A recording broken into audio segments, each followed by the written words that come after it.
America के राष्ट्रपति Donald Trump संयुक्त राज्य अमेरिका में दुनिया के अन्य देशों के साथ हो रहे व्यापारिक घाटे को कम करने को लेकर संबंधित देशों के आयातों पर अतिरिक्त टैरिफ लगा रहे हैं। इन देशों में भारत भी शामिल है।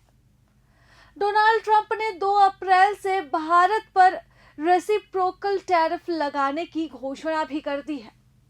तो वहीं अब राष्ट्रपति डोनाल्ड ट्रंप ने भारत को लेकर एक और बयान भी दे दिया है, जिस बयान की चर्चा अब शुरू हो गई है।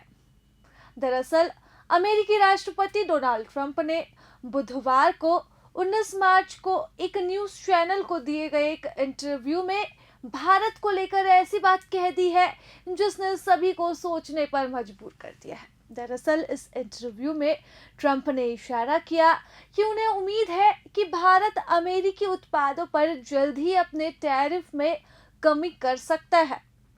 डोनाल्ड ट्रंप ने कहा, मुझे विश्वास है कि भारत जल्द ही अमेरिका पर लगने वाले टैरिफ में कमी करने जा रहा है, लेकिन 2 अप्रैल को हम भारत से वही टैरिफ चार्ज करेंगे जब तक कि इन टैरिफ रेटों में कोई कमी नहीं आ जाती है।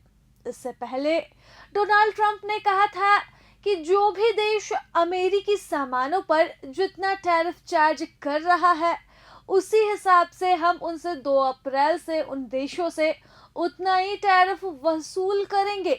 यही बात ट्रंप ने इस इंटरव्यू में भी दोहराई और सीधे कह दिया कि जब तक कि भारत हमारे ऊपर से टैरिफ चार्ज कम नहीं करता, हम तब तक उनसे उतना ही टैरिफ वसूलेंगे। हालांकि ट्रंप का यह बयान उनके इस दावों के कुछ दिनों बाद ही सामने आया, जिसमें उन्होंने कहा था भारत टैरिफ में कमी करने पर सहमत हो गया है। उन्होंने आगे कहा था, भारत हमसे बहुत ज्यादा टैरिफ वसूल करता है, बहुत ज्यादा। अब भारत में कुछ भी नहीं बेच सकते हैं, लेकिन अब वे इसमें कमी करने के लिए तैयार हो रहे हैं और इस पर अपनी सहमति बना रहा है, क्योंकि अब कोई भी उनकी पोल खोल रहा है। तो वहीं राष्ट्रपति डोनाल्ड ट्रंप ने अमेरिका के व्हाइट हाउस के ओवल ऑफिस में भारत के प्रधानमंत्री नरेंद्र मोदी के साथ प्रेस कॉन्फ्रेंस के दौरान भारत को टैरिफ किंग भी करार दे दिया था।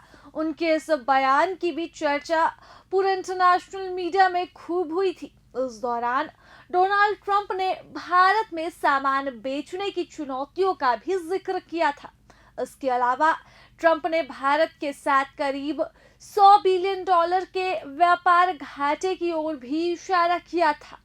उनके इस बयान की चर्चा भी इंटरनेशनल मीडिया में बड़े जोरों शोरों से हुई थी और भारत के साथ लंबे समय से जारी व्यापारिक असंतुलन को ठीक करने के लिए बातचीत करने की भी घोषणा उन्होंने इस बैठक और प्रेस कॉन्फ्रेंस के दौरान की थी। प्रभातखबर.com, विश्वास वही, रफ्तार नहीं।